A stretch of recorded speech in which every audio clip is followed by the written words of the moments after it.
接续 vivo 跟 OPPO 两大手机品牌发表年度旗舰机种之后，随之而来的就是小米的发表。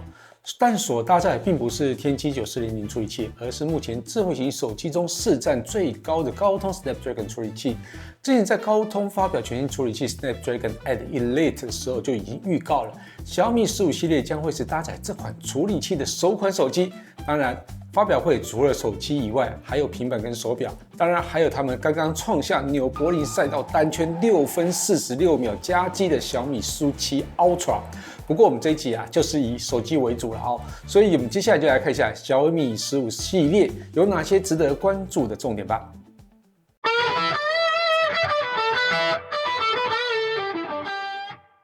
嗨，大家好，我是 Kissplay。根据近期市调机构 Counterpoint Research 的报告，小米在2024年第三季以14%的市占率再次拿下全球手机市占第3名，再一次与 Apple 拉近距离了。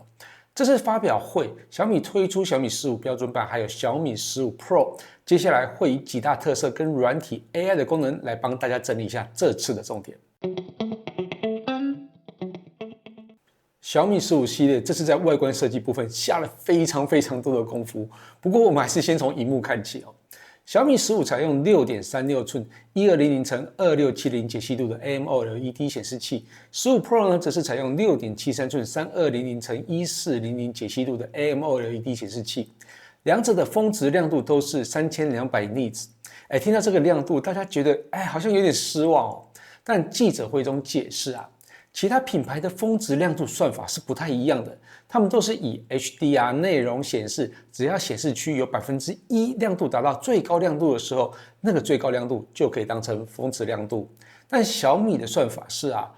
不只是 HDR 内容，而是要全部的内容在 25% 的区域都到达最高亮度，而那个亮度的数值才算是峰值亮度。所以小米表示以感官视觉实际亮度来说，小米表现是更好的。小米15系列在外观设计上采用一体式设计航空铝合金边框，边框会微微包覆萤幕跟背盖区域，手感上会比较圆润一点。镜头模组也去除掉断层感，以火山口样貌呈现，这有点像是 OPPO Find X5 那种感觉，但是没有那么夸张但我必须说，小米15系列在镜头模组的突兀程度是目前中国品牌手机中最小的，至少不是千篇一律的那种大眼睛设计小米15 Pro 在架构强度部分也提升非常多，它加强了中框、承重梁还有视角的结构，重量减轻10公克，强度增强了 37%。现场展示的影片非常让人惊艳它直接用15 Pro 吊着坐骑女孩的沙发，虽然吊起来是整个架构有点弯曲，但放下之后它就恢复原状，这个是真的还蛮厉害的啦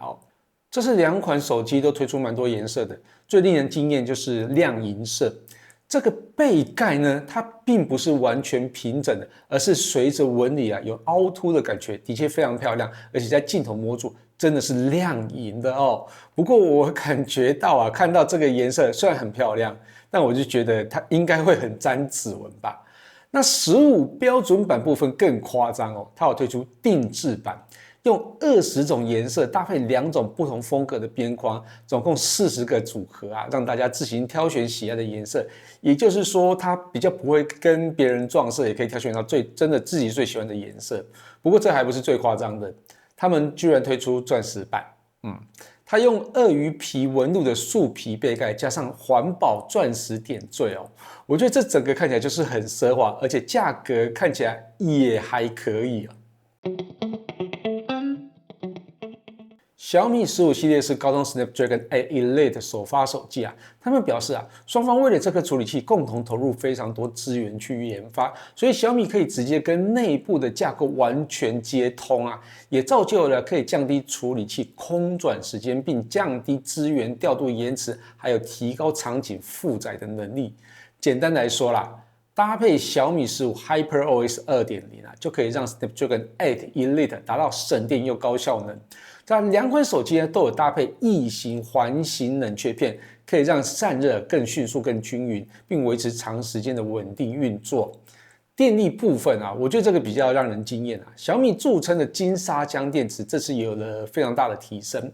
仅有6.36寸的小米15啊，有着5400毫安时的电量，而小米15 Pro 呢，更是高达6100毫安时电量，硬把 vivo X200 Pro 的6000毫安时比下去啊。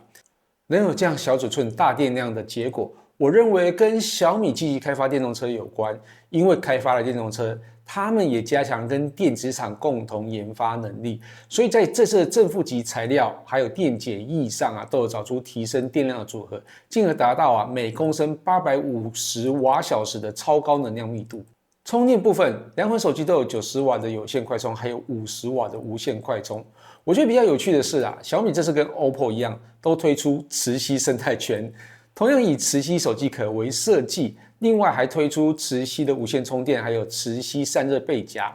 之前在 OPPO 那集有讲过一个冷笑话，这次不得不再讲一次。小米、OPPO、Apple， 你们要不要一起在颐和园开一场磁吸派对算了？小米15拍照部分是大家最关心的重点之一，毕竟跟徕卡合作多年，整体的拍照水准跟调性都进步非常多。这是两款手机都采用全新的 ALD 超透镀膜，可以大幅提高逆光的表现。小米15部分以3镜头设计，分别为5000万像素 ZN-1 感光元件的 0.6 倍超广角，5000万像素光影猎人900感光元件的1倍主镜头，还有5000万像素ZN-5 感光元件的 2.6 倍长焦镜头，其中1倍还有 2.6 倍都有着像素421的功能，所以主镜头有着2倍无损变焦，长镜头呢也有着5倍无损变焦的功能。另外长焦镜头当然也有10公分的长焦微距功能，这部分是我还蛮喜欢的功能。而小米15 Pro 则是承接14 Ultra 的规格，分别是5000万像素 ZN-1 感光元件的 0.6 倍超广角，5000万像素光影猎人900感光元件的1倍主镜头，还有5000万像素 IMX858 感光元件的5倍长焦镜头。长焦镜头可以达到10倍无损变焦，并有着20倍的 AI 超级变焦，当然也具备长焦微距的功能。不过在1倍部分，我会是比较担心，因为毕竟有1倍到5倍中间的数位变焦焦段，能不能负荷这段焦段的数位变焦，就看日后的实测才知道哦。那这是比较特别的部分，在人像拍摄部分新增的黄金落日人像。可以在大逆光的落日时分跟夕阳达成更好的平衡，拍出阳光透过发丝的照片。我觉得这部分是蛮让人期待的。小米15系列这次最大的重点绝对是 HyperOS 2.0 所带来的提升。虽然这部分跟台湾消费者的关系比较少一些，毕竟国际版本在系统还有 AI 功能上，通常都不会完全承接中国内销版的功能。不过这部分我们也来看一下系统部分，看看小米到底进步了多少。HyperOS 2.0 在效能部分，就是前面提到与高通 Snapdragon 8 Elite 紧密串接，让处理器空转时间大幅下降，进而提升效能，还有降低功耗。那在功能部分， AI 应用跟小爱同学部分真的是有够强，这边就分别来说明。Hyper AI 这是带来锁定画面的 AI 体验，可以让所拍摄的影片自动合成有电影感的动态桌布以外，还能让静态的照片生成成动态桌布。但目前不太知道实际应用的效果不过就展示的画面来看，是蛮厉害的而 AI 妙化，也就是三星所谓的图压转图像功能，也是非常的强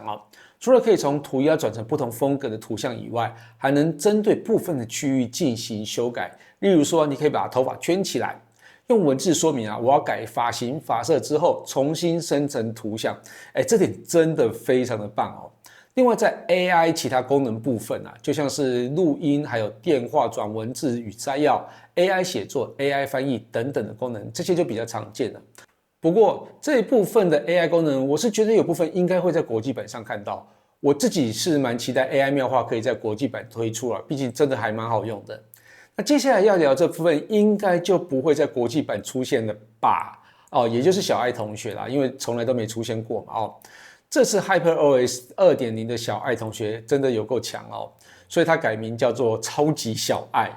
它可以用语音、文字或圈选的方式来传达指令，也能用镜头来识别要搜索的资讯不过这些功能其他手机也都有啦没有太稀奇。重要的是，它有的记忆功能，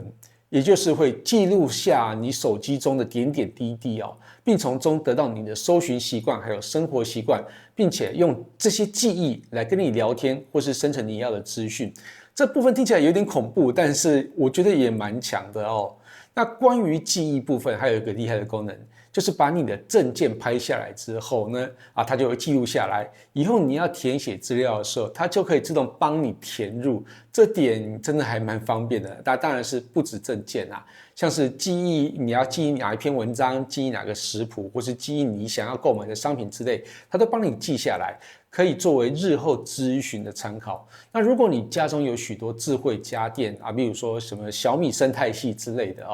那也会依照你的习惯来进行家电的运行跟排程真的好像就是一位贴身的秘书一样。